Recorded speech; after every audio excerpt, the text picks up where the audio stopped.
Have you ever had a coworker who lived a secret life? He wasn't really a coworker and I was in on the secret, but he led a double life, nonetheless. So, my friend and I were in high school together. We liked to smoke grass. The grass wasn't as cheap as we would like. One day, he informed me that he had taken some seeds from a bag of grass and germinated them. A few months later, with some TLC, we were planting them out back in his yard. He was the one who took care of the yard, and his mom never went out there. Shortly thereafter, we picked a bud, and enjoyed some homegrown. As I recall, it was 6 plants. Our little harvest probably saved us $100. So, we saved up our money and bought some higher-end grass. He grew at least a dozen plants off of what we had already, plus what we purchased. We were rolling. Rather than buying grass to smoke, we were buying it for the seeds. Within 6 months, we were able to support our own personal desires, plus that of some friends. I don't know how many plants we were growing in his yard, but it was at least 2 or 3 dozen, probably more. So, my friend wasn't the greatest student, but he was not stupid. He really got into the science of growing plants. This was pre-internet 80s. He read damn near every book in the high school library on botany and gardening. He went to local nurseries and asked questions. He learned how to cross-pollinate and splice. In less than a year, he became a subject matter expert in growing plants. So we had a surplus.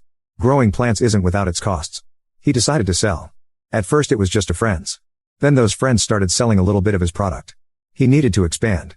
He was making a few hundred a month and he had a bag of seeds. So he rented an apartment. While I'm sure he wasn't the first to do hydroponics, we used to joke that he was a pioneer. With the help of a friend who was 18, he rented a 2-bedroom, 2-bath apartment.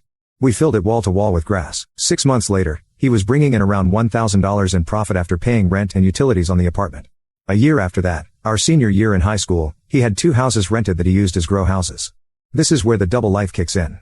First off, only me and 1 or 2 other people knew what he was doing. He only sold directly to a handful of people. He never fronted products. He did almost all of the harvesting and packaging himself, although I pitched in a lot. So, nobody at our school knew he was growing and selling thousands of dollars a month in grass. He drove the same Pos Celica he had driven his whole time in school. He still lived at home with his mom. He had a part-time job washing dishes. He used to say half the guys he worked with were probably his customers. He's pretty sure he smoked his own grass on the back dock after work. The reason he never spent the money is because he was afraid to. He didn't want to draw attention to himself. He couldn't put it in the bank. He couldn't invest it. He couldn't use it without drawing suspicion. He had thousands of dollars in suitcases in his grow houses. Then he had an idea, to start a business. He started a lawn mowing business, and made his customers his customers. And he did it legit. He got a small business license and an ad in the yellow pages. He had an 800 number. Everything was hunky-dory.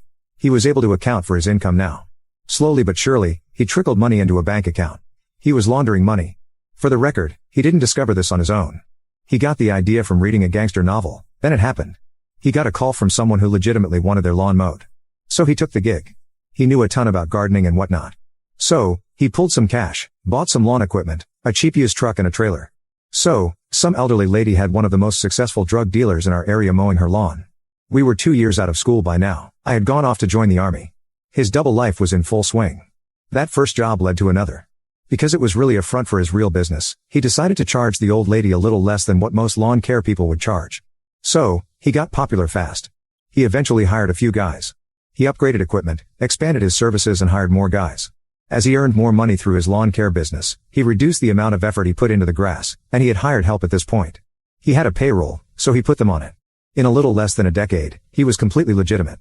He had corporate contracts that included golf courses, municipal properties, and an HOA.